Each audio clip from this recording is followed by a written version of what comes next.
William Shakespeare once said, "To be or not to be." Albert Einstein said, E equals MC squared. The great Dominic Toretto said, "I don't have friends.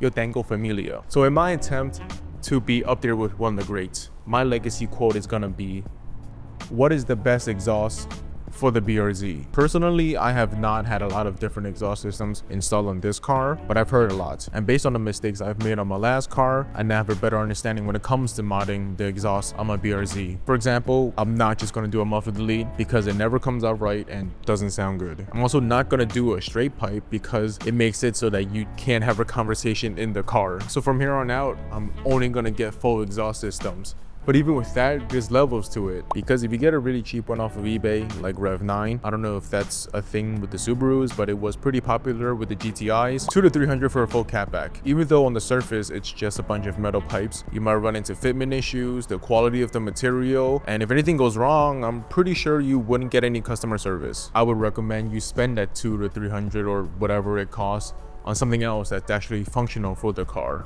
or just use it for gas. I would also say when it comes to choosing an exhaust, it does come down a lot to personal preference. So I think it's pretty important to keep an open mind when it comes to something subjective like exhaust sounds. What a first world problem.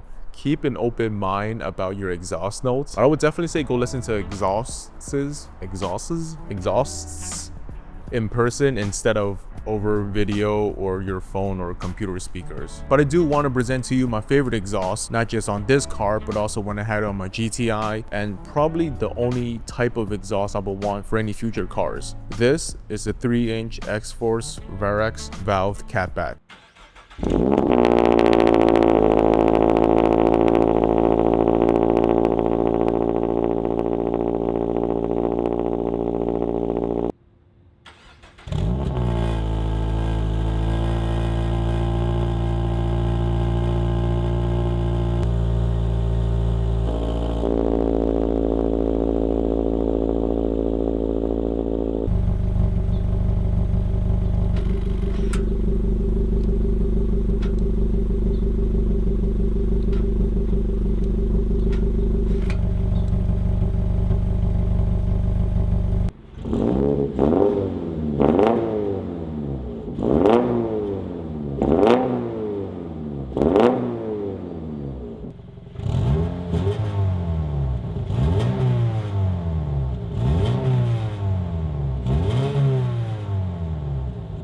Before this XForce exhaust that I have on now, I used to have the catback from Fuse Pipes with all the crazy twists in its design. It almost looked like an art piece in itself, which I love, by the way, and I still love. There's nothing wrong with that exhaust. But I've been having to leave the house earlier and earlier, and since this is my daily, starting this car in the morning is almost like the morning rooster on my block. Because the Juice Pipes co-starts are loud, I just feel bad, especially if I have to wake up on a Sunday morning for like a cars and coffee, or if I have an early morning practice session on ACH trying to catch a sunrise. But I also don't want to be stock. I still want people to know I can hang, that I still know ball. Because being considerate is only 14% of the time. The other 86% of the time, I still want to be a menace and still want people to hear my arrival before they see me. I can hear a V12. I can hear a V12.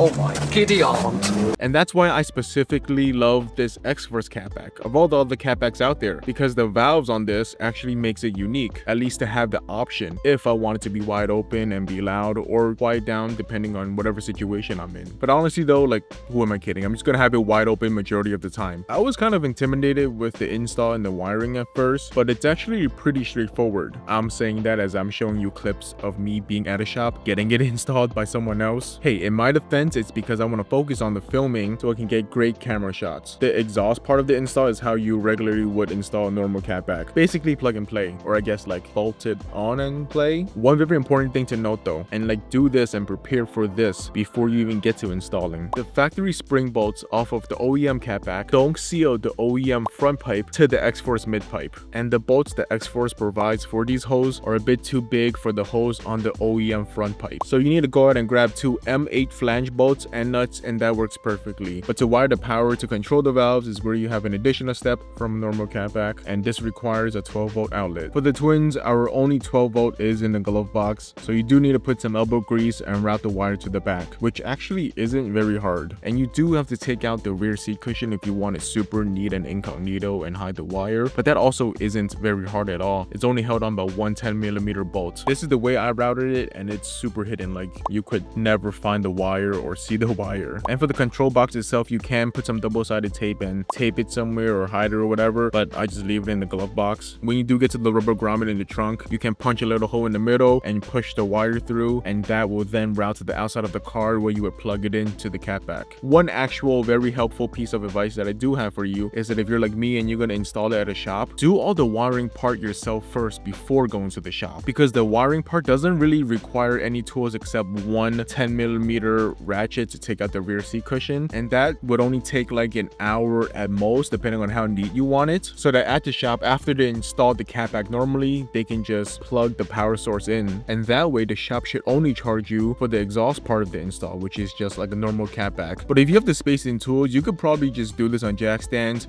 invite a couple of buddies over and ask them if they want to strengthen your friendship together with an activity called unpaid labor. I do miss the loudness and aggressiveness of the juice pipes, but that's not to say that this exhaust sucks or anything like that. This is still really good. It's because this is quieter than the juice pipes, even with the valves wide open. Because even with the valves wide open, I still have a muffler, so that quiets it down to an extent. One way I would put it though is that this is more of a mature and practical exhaust, whereas the juice pipes is rowdy and reckless.